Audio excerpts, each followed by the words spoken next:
Bismillahirrahmanirrahim. Assalamualaikum warahmatullahi wabarakatuh. Alhamdulillah hamdan yaliku bi jalalihi wa azimi sultanih. Lakal hamdu hatta tarda wa lakal hamdu idza radit wa lakal hamdu ba'da ridha. Asyhadu an la ilaha illallah wahdahu rabbi la syarika lah wa asyhadu anna Muhammadan abduhu wa rasuluh. Qala Allah ta'ala fi kitabihil karim, ya ayyuhalladzina amanu taqullaha haqqa tuqatih wa la tamutunna illa wa antum muslimun, amma ba'd. Allahumma inna nas'aluka ilman nafi'an wa rizqan tayyiban wa amalan mutaqabbala. Allahumma 'allimna ma yanfa'una wanfa'na bima 'allamtana wa zidna ilman. Para hadirin jamaah salat subuh rahimani wa rahimakumullahu jami'an. Alhamdulillah, kita bersyukur kepada Allah Subhanahu wa taala pada subuh kali ini insyaallah taala kita akan melanjutkan pelajaran kita masih di pembahasan seputar istiqamah.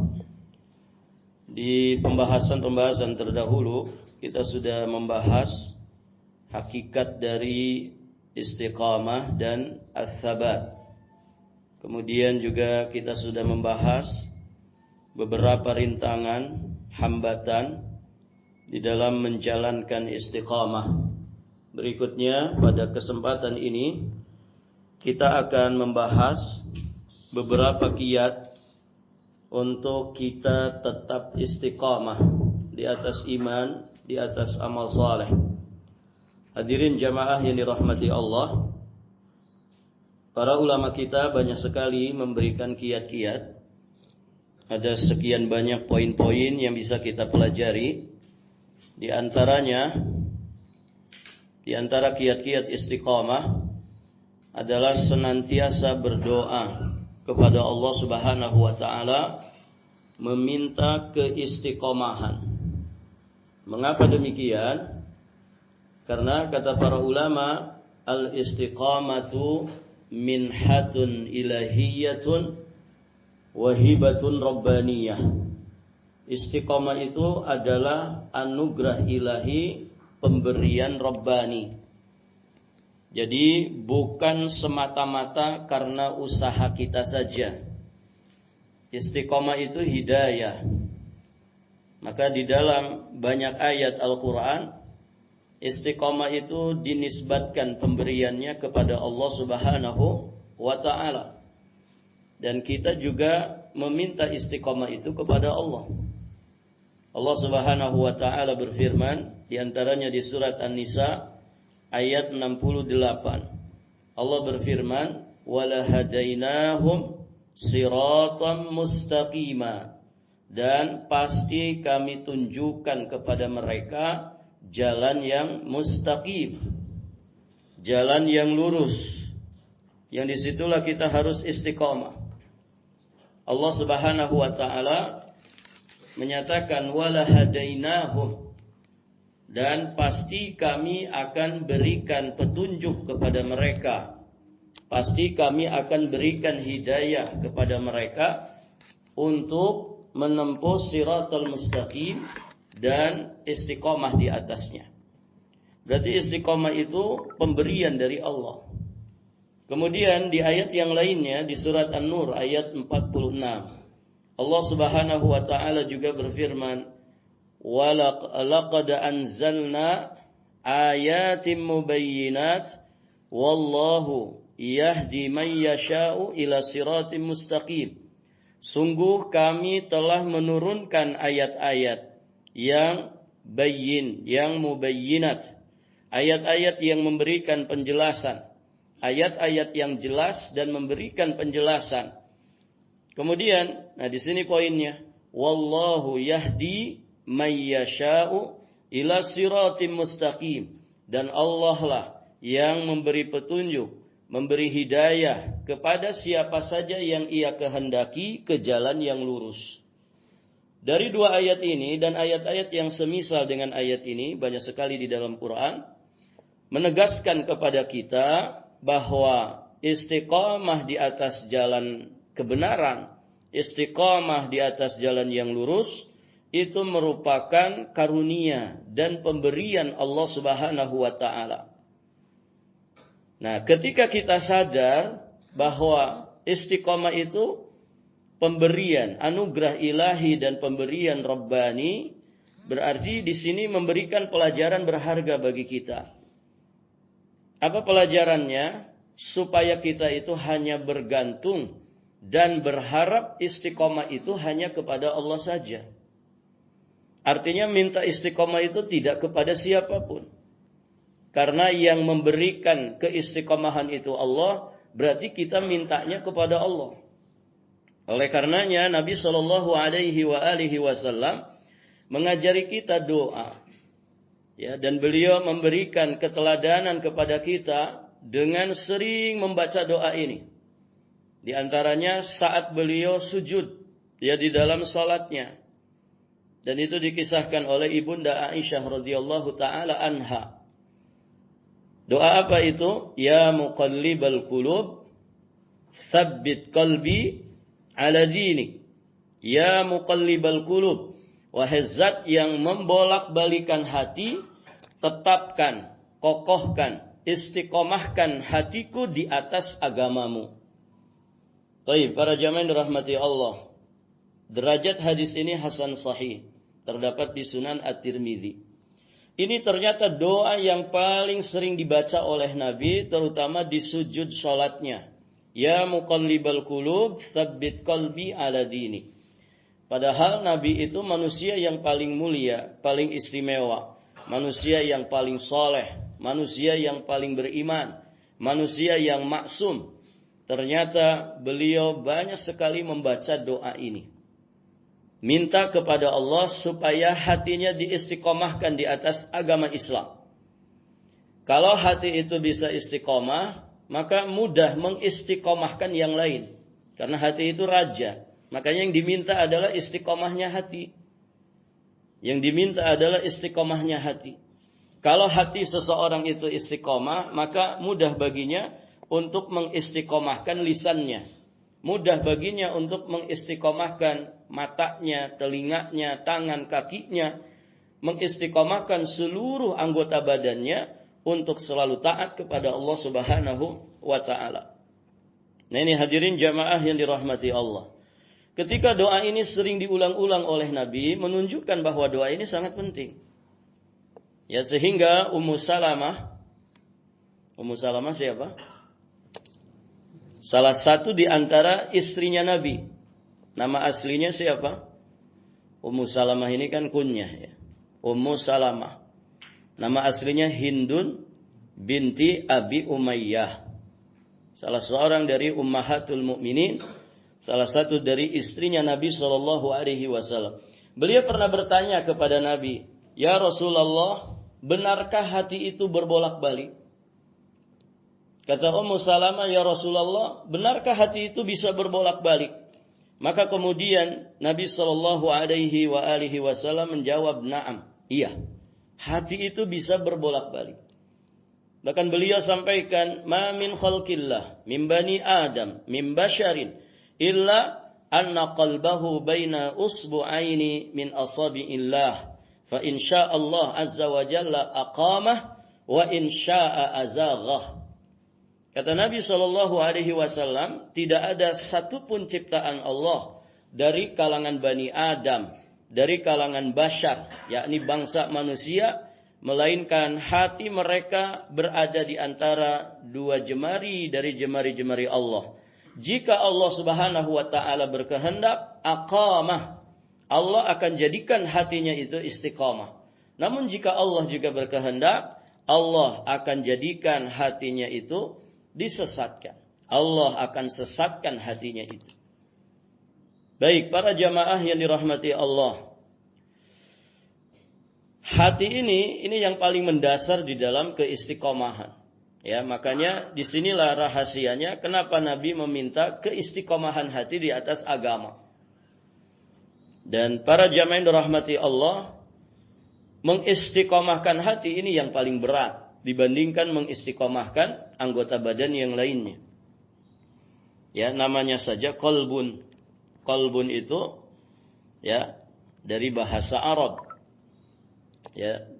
Kenapa qalbun dikatakan qalbun?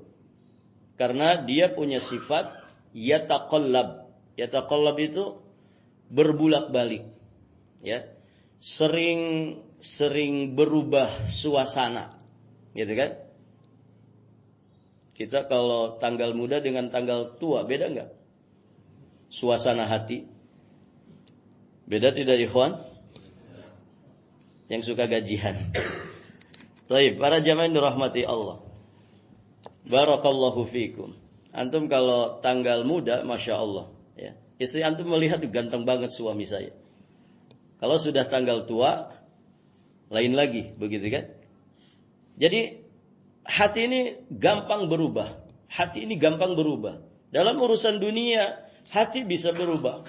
Lebih-lebih terkait dengan kebaikan agama.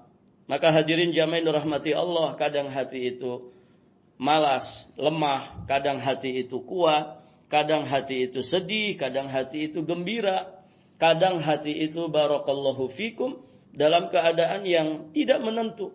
Dikatakan gembira tidak, dikatakan sedih tidak. Baik, hadirin jamaah yang dirahmati Allah. Maka mengokohkan sesuatu yang punya sifat bolak-balik ini kan kerjaan berat. Kalau ada satu arena permainan, ya, kita dituntut untuk ajeb di satu media permainan yang kemudian medianya itu dibolak-balik. Kan ada ya permainan begitu. Itu kan bukan kerjaan mudah. Kerjaan yang begitu berat. Bagaimana kita tetap ajeb, kita tetap kokoh di satu media yang sifatnya bolak-balik. Ya. Sifatnya bolak-balik. Ya, ketika bersama teman yang soleh, kita jadi ikut soleh. Tapi ketika sendirian, barakallahu fikum, kadang suasana hati jadi berubah. Begitu kan? Dan begitu manusia merasakan itu. Para sahabat saja merasakan. Mereka pernah mengadu kepada Nabi, ya Rasulullah, kalau kami dekat-dekatmu, kami bermajlis denganmu, kami jadi ingat akhirat. Kami jadi ingat mati. Kami jadi sadar dunia itu fana. Pokoknya ada semangat yang begitu besar ya untuk meningkatkan iman dan amal soleh.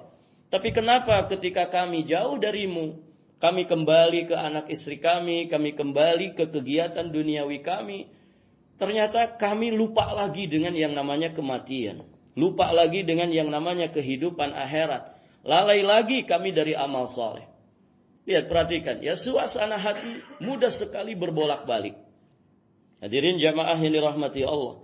Kadang ketika limpahan rezeki itu begitu besar menimpa kita, kita jadi rajin ibadah. Begitu kan? Semangat beribadah. Tapi ketika ya rezeki itu kemudian disempitkan oleh Allah, ternyata keadaan kita berbalik. Nah, ini suasana hati. Maka yang kita mintakan kepada Allah, sebagaimana petunjuk Rasulullah, adalah minta kekokohan hati, dimanapun, kapanpun, dalam keadaan apapun kita. Karena ini yang paling mendasar. Taib, hadirin jamaah yang dirahmati Allah. Maka dari sekian deretan doa, terutama doa-doa kita di bulan Ramadan ini, doa seperti ini jangan ditinggalkan. Ya muqallibal qulub, tsabbit qalbi ala dinik. Atau dengan redaksi lain, ya musarrifal qulub, sarrif qulubana ala ta'atik. Wahai yang membolak-balikan hati, kokohkan selalu hati kami di atas ketaatan kepadamu.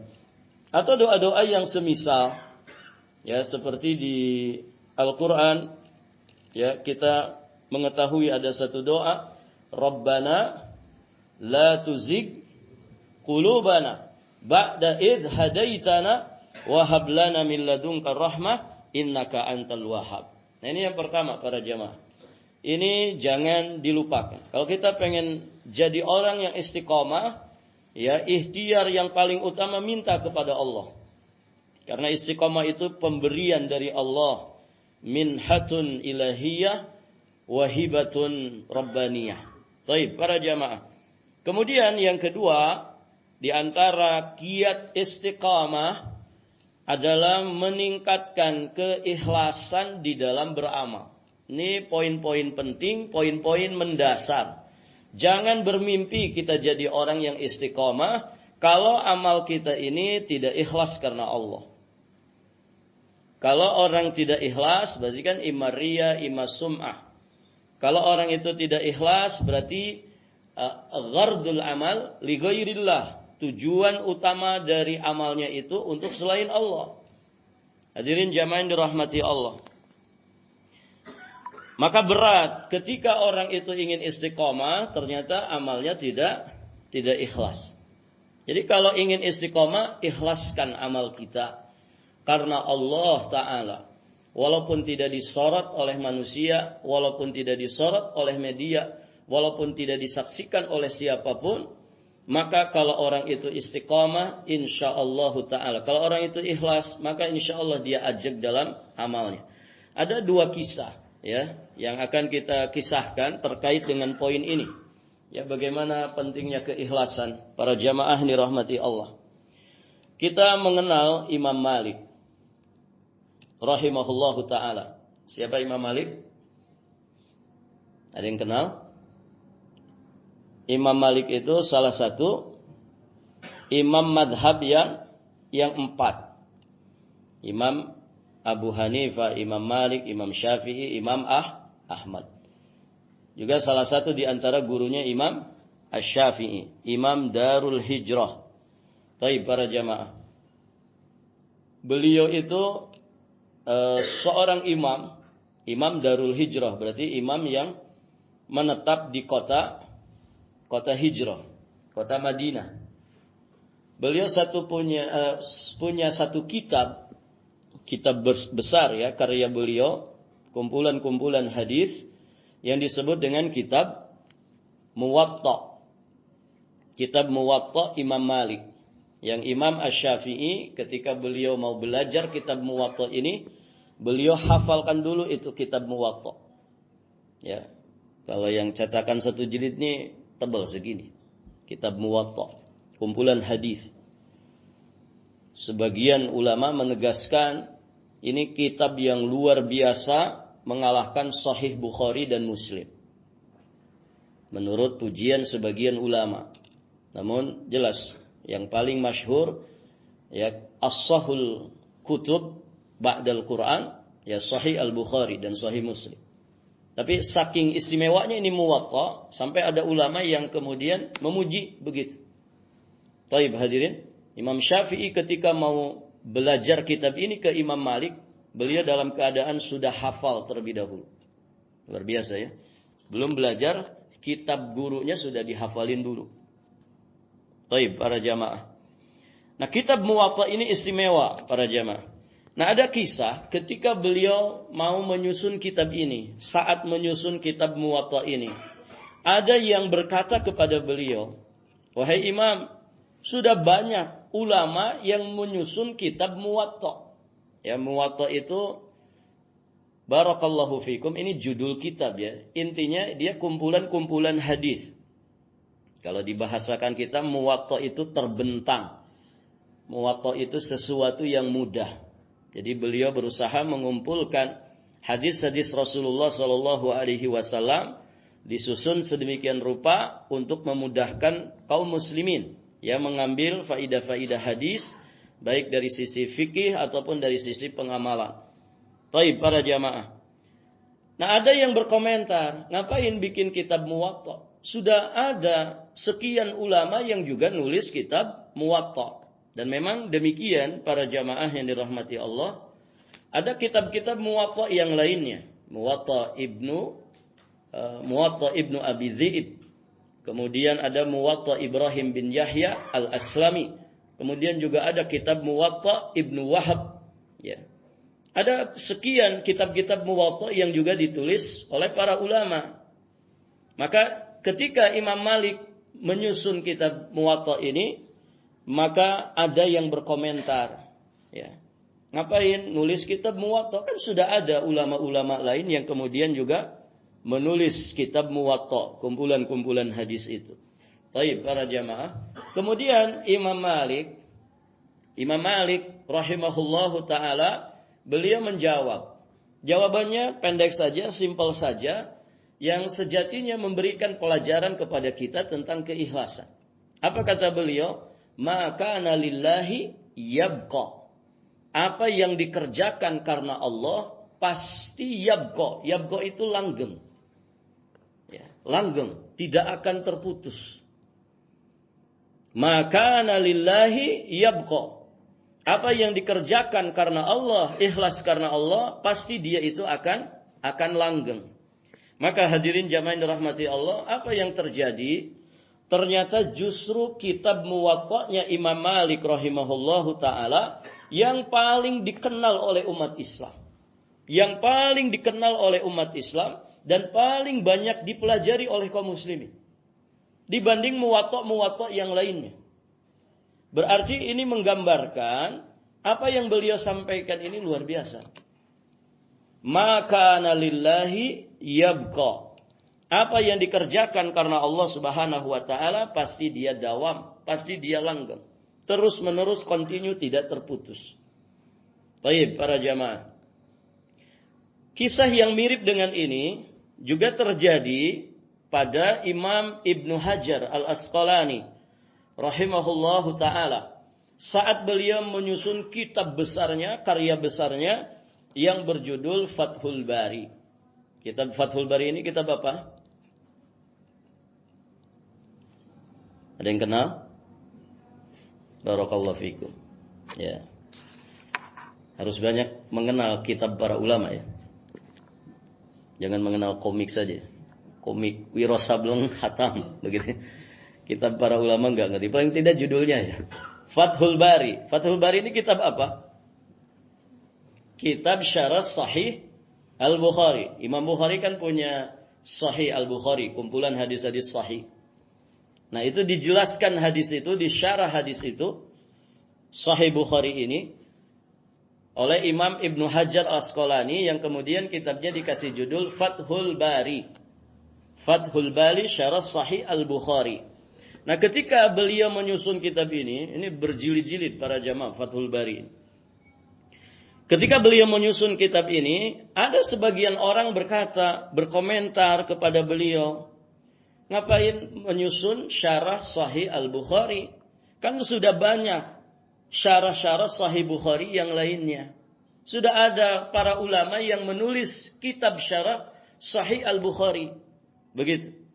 Baik, hadirin jamaah yang dirahmati Allah. Dan memang kenyataannya, sebelum Imam Ibnu Hajar, sudah ada sekian ulama menulis penjelasan tentang kitab Sahih Al-Bukhari.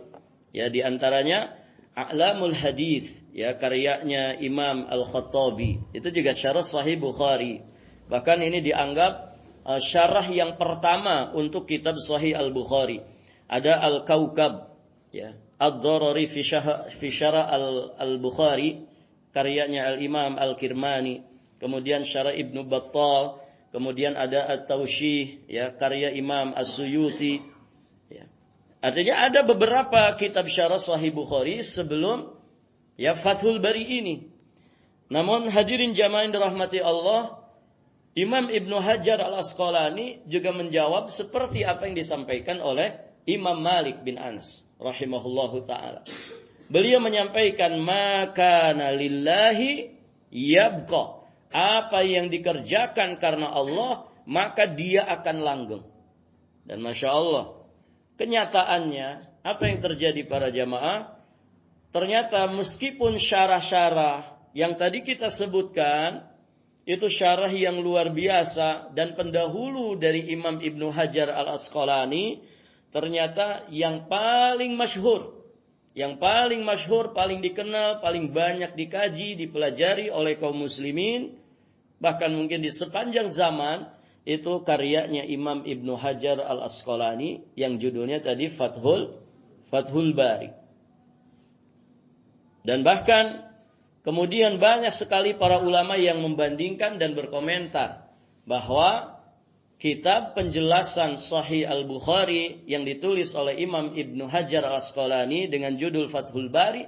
Ini kitab syarah, kitab penjelasan dari kitab Sahih Bukhari yang paling detail, paling terlengkap dibandingkan kitab-kitab syarah yang lainnya.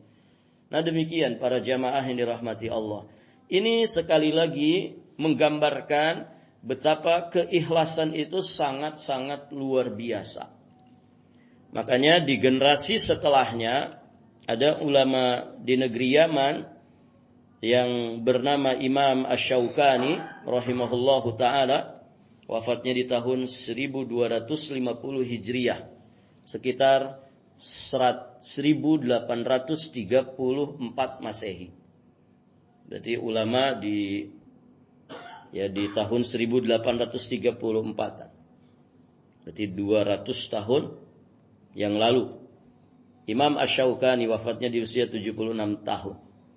Dan di negeri Yaman, kitab-kitab beliau selalu menjadi rujukan di markas-markas ilmu. Imam Asy-Syaukani.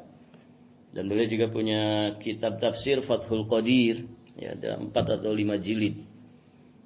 Ulama besar dari negeri Yaman, Imam Asy-Syaukani.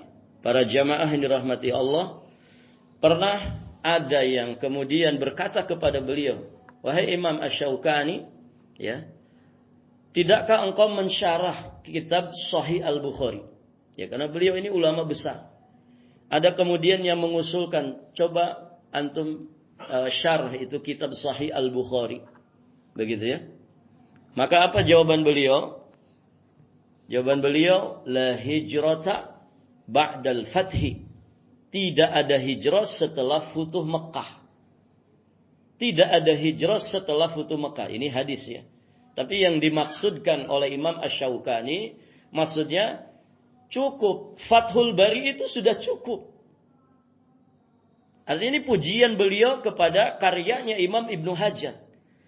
Tidak ada lagi syarah. Artinya manusia di akhir zaman ini tidak perlu kepada syarah, untuk nulis syarah lagi. Kenapa? Karena karyanya Imam Ibnu Hajar Al-Asqalani ini sudah karya yang sangat besar. Maka Imam Asy-Syaukani memberikan pujian kepada Fathul Bari ini dengan ungkapan hadis Nabi, "La hijrata ba'dal fathi." Tidak ada hijrah setelah fatah. Maksudnya Fathul Bari. Yang dimaksudkan beliau adalah bukan makna letterlock hadisnya. Tapi itu ungkapan untuk menggambarkan pujian beliau kepada karyanya Imam Ibnu Hajar Al-Asqalani. Nah demikian para jamaah yang dirahmati Allah. Ini kisah yang luar biasa memberikan keteladanan kepada kita tentang keikhlasan. Apa yang dikerjakan karena Allah itu biasanya dawam. Apa yang dikerjakan ikhlas itu biasanya ajeg. Continue terus menerus. Nah, kolerasinya dengan amal ibadah jelas. Amal ibadah itu kalau ikhlas dikerjakan murni karena Allah Subhanahu wa taala, maka keikhlasan ini menjadi penggerak. Dia semacam motor penggerak. Keikhlasan ini menjadi alasan utama seseorang, pijakan dasar untuk dia kemudian bisa ajab di dalam amal tersebut. Hadirin jamaah yang dirahmati Allah. Dan orang yang mengerjakan sesuatu ikhlas karena Allah Subhanahu wa taala, mengharap hanya ridha Allah Subhanahu wa taala, biasanya orang seperti itu tidak mudah menyerah, tidak mudah berhenti saat menghadapi rintangan. Begitu. Beda dengan yang riyaan, beda dengan yang sum'atan. Misalkan diprotes sedikit, dikritik sedikit, langsung goyang. Goyah, akhirnya tumbang. Makanya ada istilah dipuji tidak terbang, dicaci tidak tumbang. Itu orang yang ikhlas, ajab. Dia tidak peduli dengan komentar manusia karena dia hanya ingin dinilai oleh Allah Subhanahu wa taala. Karena kalamun nas la yantahi, komentar orang itu enggak ada habis-habisnya. Begitu ya. Komentar manusia itu enggak akan pernah habis. Terlebih manusia itu banyak yang hobinya jadi komentator, kan begitu ya. Barakallahu fiikum. Bahkan banyak yang profesinya sebagai komentator. Taib para jamaah. Maka ridhon nas ghayatun la tudrak. Ridhonya orang, ridhonya manusia itu dia seperti puncak gunung yang tidak akan pernah bisa didaki. Dia seperti dalamnya laut yang tidak pernah bisa diselami. Artinya kita itu tidak bisa menyenangkan semua manusia. Jadi begitu hidup itu, biasa saja. Kalau ada orang nggak senang kepada kita, biasa. Itu namanya hidup. Berarti kita ini masih di mana? Di dunia. Di dunia itu ya begitu. Antum kalau jadi orang soleh, antum akan dihambat oleh siapa? Orang-orang yang salah. Kan begitu. Kalau antum jadi orang jahat, antum akan dihambat oleh orang-orang baik. Begitu. Hidupnya begitu. Tidak akan pernah lepas dari komentar manusia. Ya, dengan kata lain, kalau kita selalu mengikuti komentar manusia, maka biasanya hidup kita jadi serba apa? Serba salah, kan begitu. Serba salah. Kan ada kisahnya ya. Ada kisahnya bapak sama anak. Bapak sama anak bawa keledai. Keledai itu peranakan kuda dan himar. Kuda dan bigol. Keledai. Ada bapak dan anak bawa keledai. Taib para jamaah. Pertama kali yang naik di atas keledai itu anaknya, yang nuntun bapaknya. Lewat di hadapan sekerumunan orang. Ternyata dikomen sama orang-orang ini. Itu anak nggak tahu diri ya, gitu ya. Anak nggak tahu etika, nggak tahu sopan santun. Dianya enak-enakan, ongkang-ongkangan di atas keledai, sedangkan bapaknya suruh nuntun keledai. Salah nggak ini? Salah di komentar orang, gitu ya. Kemudian bisikan itu didengar dan dimasukkan ke hati. Akhirnya diskusi dia sama anaknya. Sudah nak, kalau begitu gantian. Bapak sekarang yang naik, kamu yang nuntun. Lewat lagi di kerumunan orang. Ternyata dikomen lagi. Apa komentarnya ikhwan?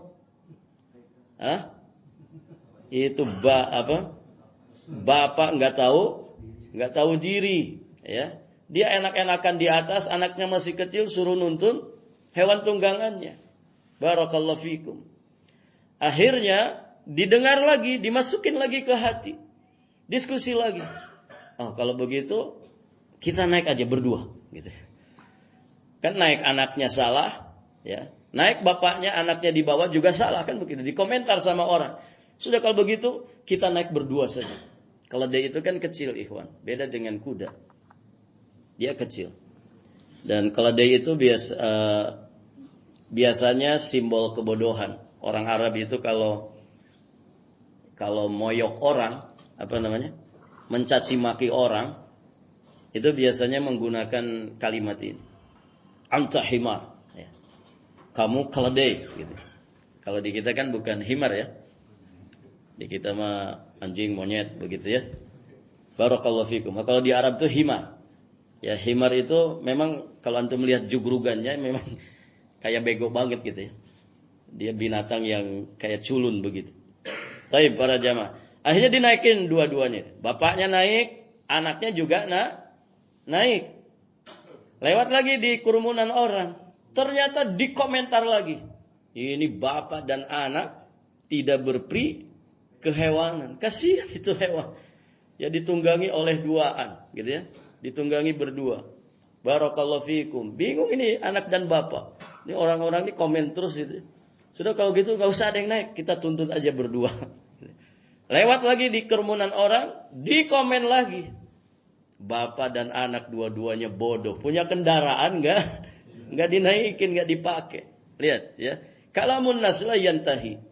Ucapan orang, komentar manusia itu tidak ada habisnya.